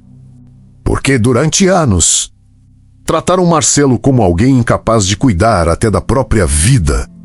E agora ele ajudava a construir o começo da vida de outra pessoa naquela noite. Levou o carnê quitado até a paróquia Nossa Senhora de Guadalupe. Queria mostrar ao padre. Quando voltou, estava sorrindo sozinho. Perguntei o motivo. Ele respondeu: "Padre falou que Marcelo virou homem responsável." Pode parecer uma frase simples, mas meu filho guardou aquilo como tesouro. Porque pessoas autistas também precisam ouvir reconhecimento, precisam sentir orgulho de si mesmas, precisam perceber que conseguem. Enquanto isso, eu começava a enxergar minha própria vida de outra maneira. Passei muitos anos acreditando que meu papel como pai era endurecer meus filhos para o mundo, cobrar, corrigir, exigir, mas talvez eu tenha passado tempo demais tentando consertar pessoas que nunca estiveram quebradas. O problema sempre foi o preconceito, a falta de oportunidade, a crueldade. Nunca o Marcelo, nunca o Márcio, numa madrugada. Parei o caminhão num posto perto de Divinópolis. Fiquei sozinho tomando café fraco enquanto pensava em tudo. E percebi algo que quase me fez chorar ali mesmo. Meus filhos passaram a vida inteira tentando provar que mereciam respeito. Enquanto muita gente considerada normal nunca precisou provar humanidade nenhuma. Quando cheguei em casa daquela viagem, encontrei uma cena simples, mas impossível de esquecer. Márcio ajudava Meire a separar remédios. Marcelo limpava cuidadosamente a mesa da cozinha. Fátima estudava matemática. Helena costurava uma toalha para o casamento. Ricardo mexia no rádio velho. Tudo comum, tudo simples. Mas, pela primeira vez em muitos anos, ninguém parecia invisível dentro daquela casa e talvez esse sempre tenha sido o verdadeiro milagre da nossa história. Não cura, não perfeição, não transformação mágica. Apenas pessoas diferentes finalmente sendo vistas com dignidade. Naquela noite, antes de dormir, Marcelo sentou ao meu lado na varanda. Ficamos ouvindo os cachorros da rua latindo ao longe. Depois de alguns minutos, ele perguntou: "Pai, ainda acha que Marcelo e Márcio não conseguem viver?" Aquilo bateu forte. Porque durante anos, essa dúvida ficou escondida dentro de mim. Respirei fundo antes de responder. E então falei a verdade. Não, Marcelo permaneceu quieto, esperando. Então completei e acho que o mundo é que precisa aprender a viver com vocês. Meu filho sorriu daquele jeito tímido dele, pequeno, sincero, e respondeu baixinho. Talvez o mundo esteja aprendendo devagar na semana seguinte. Márcio começou a acordar antes mesmo do despertador. Aquilo parecia pequeno, mas para nossa família era quase inacreditável durante anos. Eu precisei arrastá-lo da cama para ir à escola, brigava, insistia, ameaçava castigo e agora, pela primeira vez na vida, ele queria levantar sozinho. Separava a roupa do trabalho na noite anterior. Limpava os sapatos. Conferia as moedas várias vezes. Continuava errando muito. Às vezes esquecia troco. Às vezes se confundia nas anotações. Às vezes travava quando o ônibus enchia demais. Mas existia uma diferença enorme. Agora ele acreditava que conseguia ser útil, e isso transforma qualquer pessoa. Comecei a observar meu filho de outro jeito dentro de casa. Márcio continuava exagerado, fofoqueiro, gastando dinheiro demais na rodoviária. Só que agora existia orgulho dentro dele. Responsabilidade numa noite. Cheguei cansado de viagem e encontrei uma cena que me deixou parado na porta da cozinha. Márcio entregava parte do salário para Meire. Minha esposa tentou recusar, mas ele insistiu. Disse que queria ajudar nas contas da casa. Aquilo me desmontou porque durante anos tive medo de que meu filho jamais conseguisse cuidar nem dele mesmo, e agora ele queria cuidar da própria família. Mais tarde, ouvi Meire chorando escondido. Ela carregava medo pelo futuro dos meninos desde pequenos, medo do preconceito, da solidão, do abandono, mas naquela noite, acho que pela primeira vez em muitos anos ela sentiu esperança de verdade. Enquanto isso, Marcelo seguia, vivendo uma felicidade silenciosa por causa do carnê da geladeira. Tratava aquelas parcelas como troféus. Todo mês, dias antes do vencimento, pegava o ônibus sozinho até o centro. Entrava nas lojas Maranhão segurando o carnê contra o peito. Pagava tudo antecipado. Depois voltava contando para todo mundo. Marcelo pagou antes. Marcelo não atrasou. Marcelo comprou igual pessoa grande. Aquilo emocionava a família inteira. Porque talvez muita gente nunca compreenda o peso disso. Nos anos 80, um jovem autista quase nunca era tratado como adulto. As pessoas decidiam tudo por ele, falavam por ele, controlavam cada passo. Então, quando Marcelo conseguiu comprar algo no próprio nome, mesmo sendo uma geladeira simples, ele encontrou dignidade, pertencimento, independência. Talvez tenha sido uma das maiores conquistas da vida dele até então. O padre percebeu isso rapidamente. Numa tarde, Marcelo voltou emocionado da igreja. Disse que o padre apresentou ele para algumas pessoas falando: esse rapaz honra mais os compromissos dele do que muita gente considerada normal. Marcelo repetiu aquela frase a semana inteira, orgulhoso, porque passou a vida ouvindo o contrário: problema, peso, vergonha, dificuldade. Então, quando alguém reconhecia valor nele, aquilo entrava fundo demais. Enquanto isso, Fátima seguia ajudando Márcio no trabalho. Meu filho tinha enorme dificuldade com leitura rápida. Às vezes os passageiros falavam depressa demais. Às vezes ele confundia bairros. Então Fátima começou a criar cartões coloridos para ajudar ele a decorar trajetos e valores. Tudo com uma paciência enorme. E eu comecei a perceber algo bonito acontecendo dentro de casa. Meus filhos passaram a se apoiar sem vergonha. Ricardo ajudava Marcelo em tarefas práticas. Helena acalmava Marcelo nas crises. Fátima ajudava Márcio no trabalho. Márcio fazia companhia para Meire quando ela passava mal, e Marcelo cuidava de todo mundo do jeito dele. Às vezes trazendo água sem ninguém pedir. Às vezes esperando Helena voltar no portão. Às vezes organizando silenciosamente objetos da casa quando percebia tensão. Talvez o mundo chamasse meus filhos de limitados. Mas dentro daquela família, eles sustentavam muita coisa invisível. Só que nem tudo continuava fácil numa manhã. Márcio voltou do trabalho claramente abalado. Descobrimos depois que um passageiro zombou da maneira dele andar. Outro riu da fala diferente. Meu filho fingiu que não ligou, mas ligou muito naquela noite. Ficou sozinho no quintal por horas.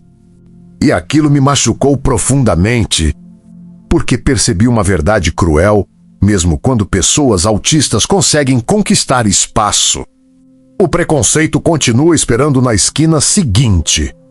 Sentei ao lado dele, ficamos um tempo em silêncio. Depois Márcio perguntou: pai, as pessoas sempre vão olhar estranho para mim? Aquela pergunta atravessou meu peito, porque eu sabia a resposta. O mundo ainda era cruel demais com quem era diferente. Respirei fundo antes de responder.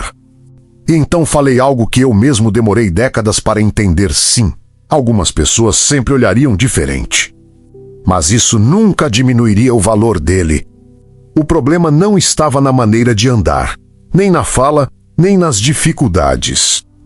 O problema estava em gente incapaz de enxergar a humanidade além da aparência. Márcio ouviu quieto. Depois abaixou a cabeça e falou baixinho. Márcio só queria ser tratado normal. Quase chorei ali mesmo, porque, no fundo, era isso que meus filhos sempre buscaram. Não pena, não aplauso exagerado, não rótulos. Só humanidade, só pertencimento, só oportunidade. O casamento da Fátima aconteceu num sábado quente de primavera simples, muito simples. As flores vieram do jardim das mulheres da igreja. As mesas eram emprestadas. As toalhas tinham sido costuradas pela Helena. O bolo parecia pequeno perto das festas ricas da cidade, mas naquela casa existia uma coisa que dinheiro nenhum comprava: amor verdadeiro. Desde cedo, Marcelo andava pela casa completamente agitado. Conferia as cadeiras, organizava copos. Perguntava da geladeira a cada 10 minutos. Meu filho queria garantir que tudo estivesse perfeito, porque, na cabeça dele, aquele casamento também era conquista dele. E talvez fosse mesmo. Enquanto isso, Márcio saiu cedo para o trabalho no ônibus. Mesmo no dia do casamento da irmã, disse que não queria faltar. Funcionário precisa trabalhar certo. Quando ouvi aquilo, fiquei parado olhando meu filho por alguns segundos, porque anos antes, as pessoas diziam que ele nunca teria responsabilidade para nada. Agora, o rapaz que repetiu tantas vezes na escola fazia questão de cumprir horário antes da própria festa da família. O mundo realmente dá voltas estranhas. A cerimônia aconteceu na pequena paróquia Nossa Senhora de Guadalupe. Banco cheio, calor forte. Ventilador barulhento no teto. Gente simples, emocionada. Meire chorava praticamente o tempo inteiro.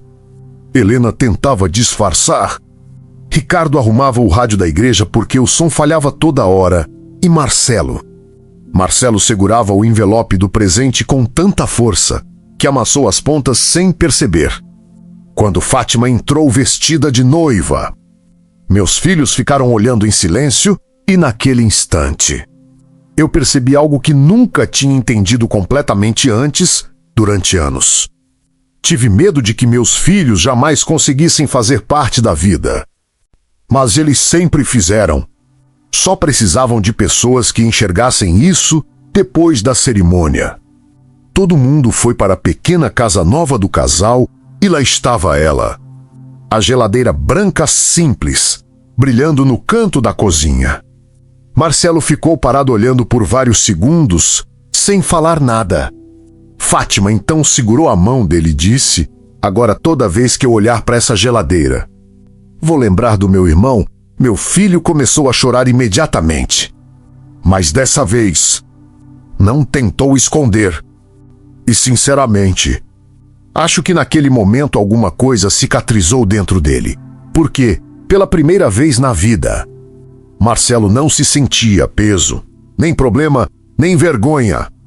Meu filho se sentia importante, necessário, amado mais tarde.